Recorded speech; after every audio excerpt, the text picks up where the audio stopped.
Hello everyone, मैं प्रिया यादव स्वागत करती हूँ आप सभी का आपके अपने YouTube channel GK boost your brain पर।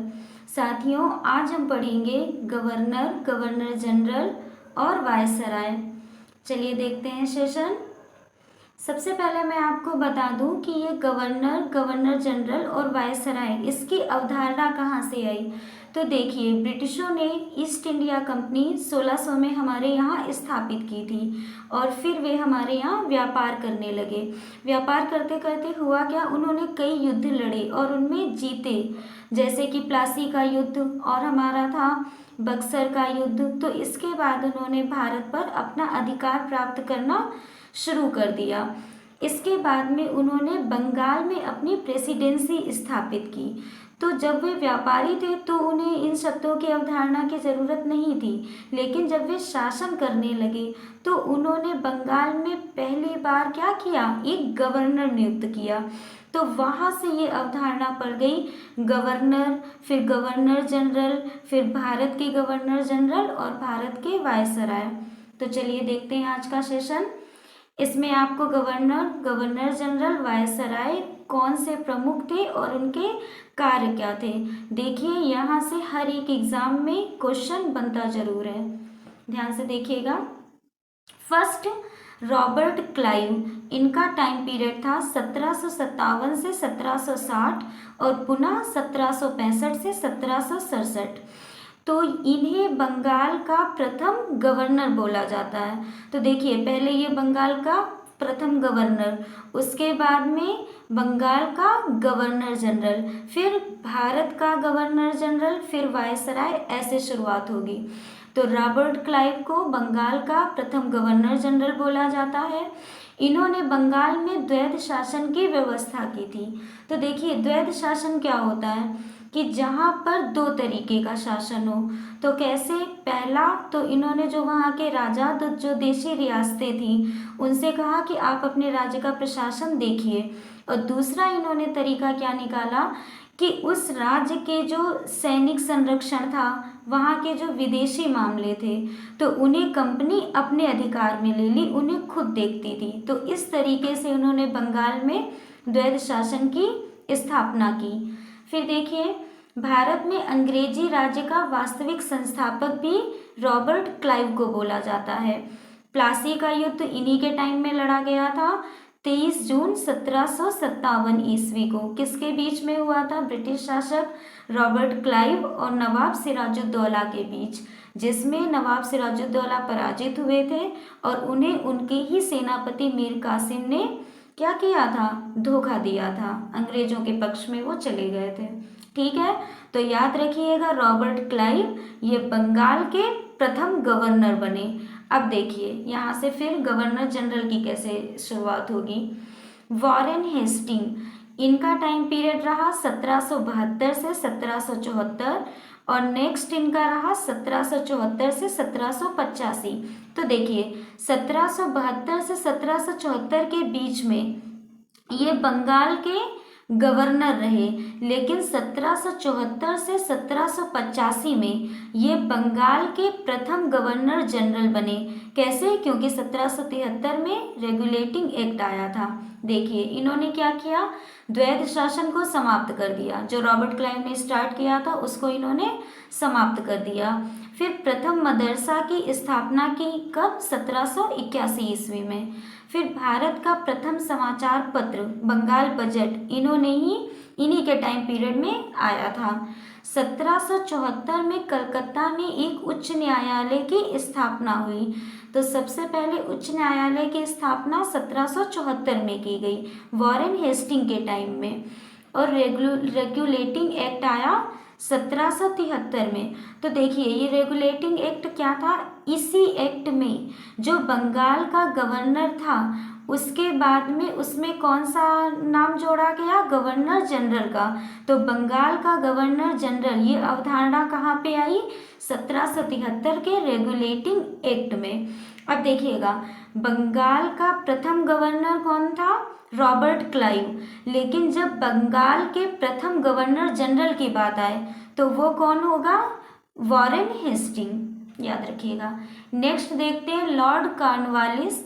इनका टाइम पीरियड रहा 1786 से 1793, 1786 से 1793, और ये दोबारा आए थे 1805 में, लेकिन 1805 में ये ज़्यादा टाइम के लिए नहीं रहे, इनकी मृत्यु हो गई थी। तो देखिए इन्होंने स्थायी बंदोबस्त लागू किया 1793 ईस्वी में। अब ये स्थायी बंदोबस्त हुआ मतलब होता क्या था, इसमें जो हमारे किसान थे उनका 90% भू राजस्व कौन रखता था, ब्रिटिश रख लेते थे, कंपनी रख लेती थी, और सिर्फ 10% उनके पास में छोड़ा जाता था। ये व्यवस्था स्थायी बंदोबस्त कहलाई। और नागरिक सेवा का जनक किसे कहा जाता है, लॉर्ड कॉर्नवालिस को। नेक्स्ट देखते हैं भारतीय सिविल सेवा का जनक। सिविल सेवा ये जो हमारी यूपीएससी के एग्जाम होते हैं इसके जनक किसे कहा जाता है, तो वो भी लॉर्ड कॉर्नवालिस थे। फिर देखिए लॉर्ड वेलेजली। इनका टाइम पीरियड, ये यहाँ पे डैश नहीं दिया, ध्यान दीजिएगा। इनका टाइम पीरियड था 1798 से 1805 तक। इन्होंने सहायक संधि की पद्धति की शुरुआत की। वही सहायक संधि क्या थी, जिसमें ब्रिटिशों ने देशी रियासतों के राजाओं को बोला था कि आप हमारी सेना को अपने खर्च पर रखिए। ये थी उनकी सहायक संधि। फिर टीपू सुल्तान चौथे आंग्ल मैसूर युद्ध में मारा गया 1799 में। तो चौथा आंग्ल मैसूर किसके टाइम पीरियड में हुआ, लॉर्ड वेलेजली। याद रखिएगा, स्वयं को शेर कहा करता था, तो लॉर्ड वेलेजली जो था वो स्वयं को शेर मानता था। नेक्स्ट देखते हैं लॉर्ड विलियम बेंटिक। इनका टाइम पीरियड रहा 1828 से 1835 तक। 1833 ईस्वी का चार्टर एक्ट पारित किया गया। किसके टाइम पीरियड में, लॉर्ड विलियम बेंटिक के टाइम पीरियड में। और देखिए इस एक्ट में ही 1833 में ही जो अब तक बंगाल का गवर्नर जनरल था वो क्या, भारत का गवर्नर जनरल कहा जाने लगा।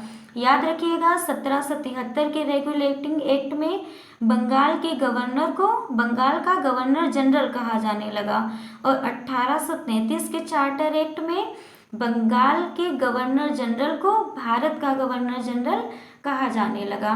नेक्स्ट सती प्रथा जो समाप्त हुई वो लॉर्ड विलियम बेंटिक ने ही करी। किसके आग्रह पे, राजा राम मोहन राय जी के आग्रह पर।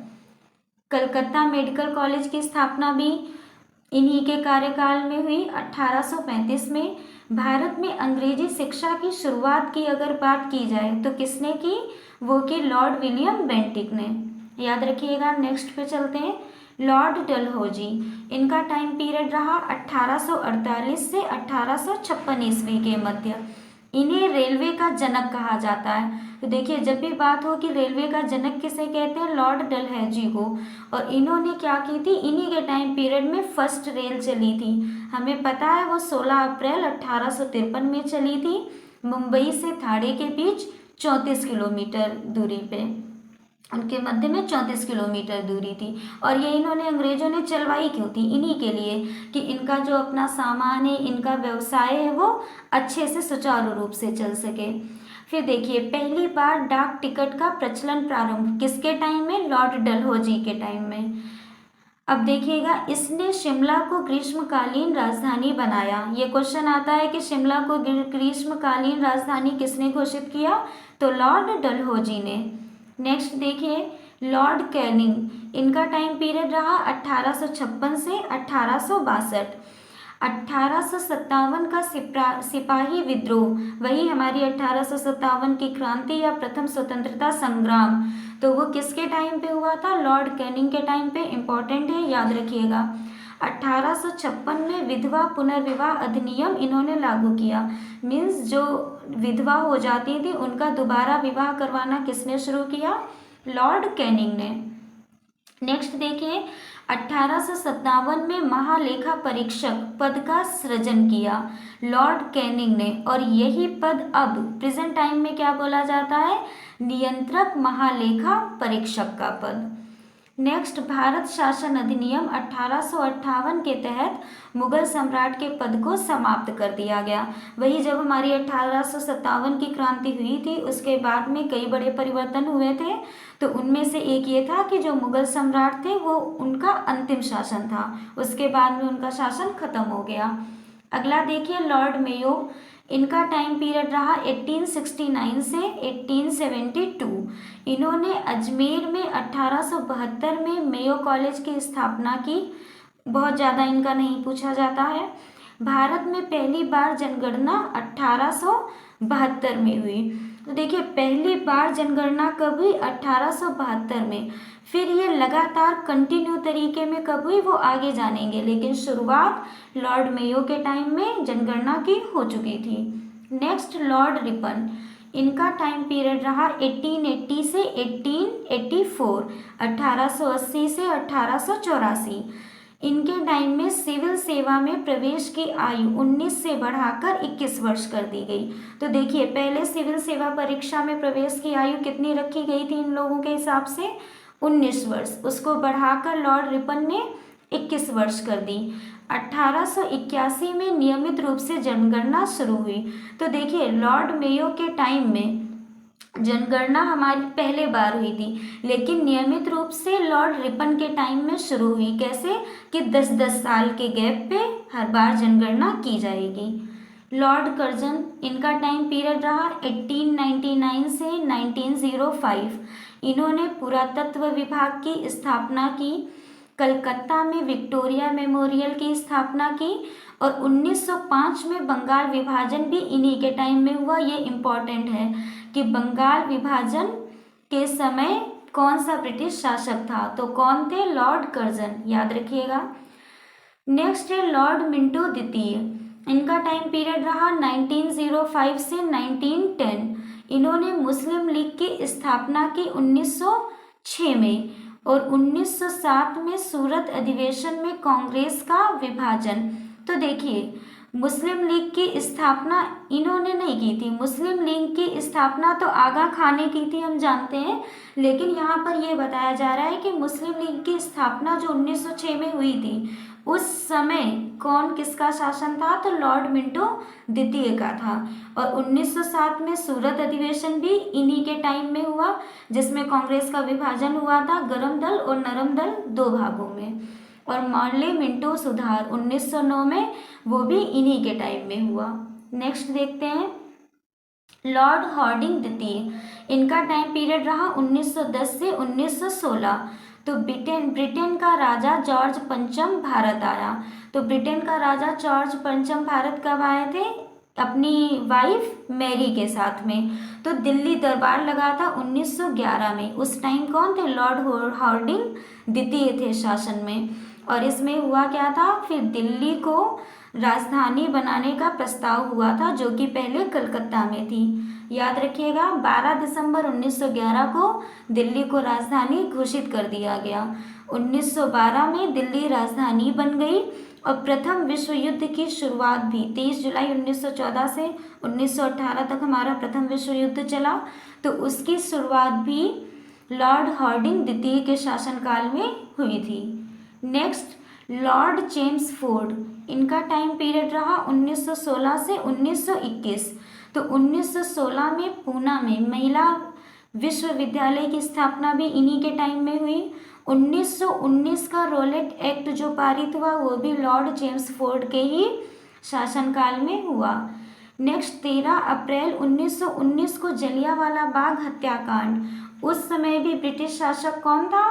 Lord Chelmsford. याद रखिएगा, खिलाफत आंदोलन एवं असहयोग आंदोलन की शुरुआत भी इन्हीं के टाइम पे हुई। और 1919 में मॉन्टेग्यू चेम्सफोर्ड सुधार अधिनियम भी लॉर्ड चेम्सफोर्ड के समय में आया। नेक्स्ट देखिएगा लॉर्ड रीडिंग, 1921 से 1926 इनका शासनकाल रहा। अब देखते हैं कि इनके कार्य कौन से रहे।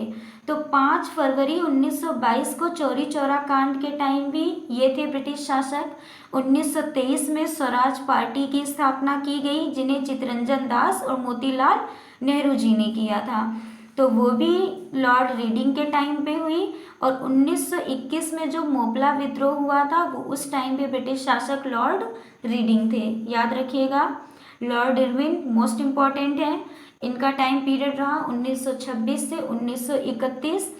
3 फरवरी 1928 को साइमन कमीशन बम्बई पहुंचा, इन्हीं के टाइम पीरियड में। दिल्ली असेंबली हॉल में 1929 में बम फेंका गया। और 12 नवंबर 1930 को प्रथम गोलमेज सम्मेलन लंदन में आयोजित हुआ, इन्हीं के शासनकाल में। 4 मार्च 1931 को गांधी इरविन समझौता हुआ। नेक्स्ट देखिएगा लॉर्ड लिंथगो। लॉर्ड लिंथगो 1936 से 1943 इनका टाइम पीरियड रहा। 1 सितंबर 1939 को सेकेंड वर्ल्ड वॉर शुरुआत हुई, तो उस टाइम पे ब्रिटिश शासक कौन था? लॉर्ड लिंथगो था, याद रखिएगा। 1 मई 1939 को सुभाष चंद्र बोस ने फॉरवर्ड ब्लॉक की स्थापना की। 1940 के लाहौर अधिवेशन में पाकिस्तान की मांग उठी, इन्हीं के टाइम पीरियड में। और 9 अगस्त 1942 में भारत छोड़ो आंदोलन शुरू हुआ, तो उस टाइम भी कौन था ब्रिटिश शासक? लॉर्ड लिंथगो। 1943 में बंगाल में भयानक अकाल पड़ा। नेक्स्ट देखते हैं लॉर्ड वेवेल, इनका टाइम पीरियड रहा 1944 से 1947। तो इनके टाइम पीरियड में कैबिनेट मिशन भारत आया, कब? 1946 में। और 20 फरवरी 1947 को प्रधानमंत्री लॉर्ड क्लीमेंट एटली ने हाउस ऑफ कॉमन से यह घोषणा की कि जून 1948 तक प्रभुसत्ता भारतीयों के हाथों में दे देंगे। देखिए इस लाइन का मतलब क्या है कि लॉर्ड वेवेल जब शासक था तो 1947 में जो उस टाइम के प्रधानमंत्री थे क्लीमेंट एटली, उन्होंने ये बोल दिया था कि हम भारत को स्वतंत्र कर देंगे, इसका प्रस्ताव उन्होंने पारित कर दिया था। नेक्स्ट देखते हैं लॉर्ड माउंटबेटन, मार्च 1947 से ये जून 1948 तक रहे। इनके शासनकाल में 3 जून 1947 को माउंटबेटन योजना घोषित हुई। फिर देखिए 4 जुलाई 1947 को ब्रिटिश संसद में एटली द्वारा भारतीय स्वतंत्रता विधेयक प्रस्तुत किया गया। विधेयक को 18 जुलाई 1947 को स्वीकृति मिल गई। विधेयक के अनुसार भारत और पाकिस्तान 2 अलग राष्ट्र होंगे। तो देखिए जो माउंटबेटन योजना थी ये मेन थी क्या? इसमें भारत विभाजन की मांग थी कि एक तो भारत होगा और दूसरा पाकिस्तान होगा, ये माउंटबेटन ने योजना रखी थी। 15 अगस्त 1947 को भारत स्वतंत्र हो गया। अब देखिए स्वतंत्र भारत का अंतिम गवर्नर जनरल किसे बोला जाएगा? तो लॉर्ड माउंटबेटन को स्वतंत्र भारत का अंतिम गवर्नर जनरल। अभी मैं आपको एक लाइन से आगे जो भी गवर्नर हैं, गवर्नर जनरल हैं, भारत के गवर्नर जनरल हैं, वायसराय हैं, प्रथम अंतिम जो भी है सब आपको अभी आगे एक सीरीज में एक साथ दिखा दूंगी। विधेयक को 18 जुलाई 1947 को स्वीकृति मिली। ठीक है, फिर स्वतंत्र भारत का प्रथम और अंतिम भारतीय गवर्नर जनरल सी राजगोपालाचारी बने। तो देखिएगा स्वतंत्र भारत के अंतिम गवर्नर जनरल लॉर्ड माउंटबेटन थे। फिर स्वतंत्र भारत का प्रथम गवर्नर जनरल, अंतिम गवर्नर जनरल तो लॉर्ड माउंटबेटन हो गए, अब स्वतंत्र भारत का प्रथम गवर्नर जनरल और अंतिम भारतीय गवर्नर जनरल सी राजगोपालाचारी थे। और उसके बाद तो हमारा देश आज़ाद हो गया और फिर ये गवर्नर जनरल की अवधारणा सारी समाप्त हो गई। ठीक है, अब देखिएगा मैं आपको ये एक क्रम के हिसाब से बता रही हूँ कि कौन से कब किस टाइम में प्रथम गवर्नर, कब बंगाल के अंतिम गवर्नर जनरल, इस तरीके से देखिएगा। प्रमुख गवर्नर जनरल और वायसराय, ये पूरा एक क्रम है, समझिएगा।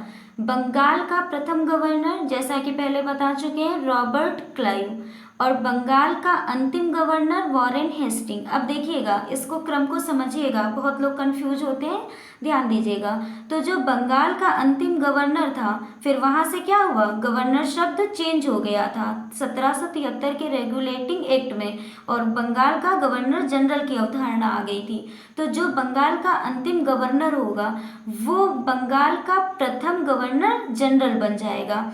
इसी तरीके से बंगाल का अंतिम गवर्नर जनरल भारत का प्रथम गवर्नर जनरल बन जाएगा। देखिएगा एक लाइन से, बंगाल का प्रथम गवर्नर रॉबर्ट क्लाइव, बंगाल का अंतिम गवर्नर वॉरेन हेस्टिंग, फिर यही बंगाल का प्रथम गवर्नर जनरल बन जाएगा वॉरेन हेस्टिंग, फिर बंगाल का अंतिम गवर्नर जनरल विलियम बेंटिक और भारत का प्रथम गवर्नर जनरल विलियम बेंटिक, फिर भारत का अंतिम governor general Lord Canning, Bharat का प्रथम वायसराय लॉर्ड कैनिंग, फिर भारत का अंतिम वायसराय माउंटबेटन और स्वतंत्र भारत का प्रथम गवर्नर जनरल फिर लॉर्ड माउंटबेटन।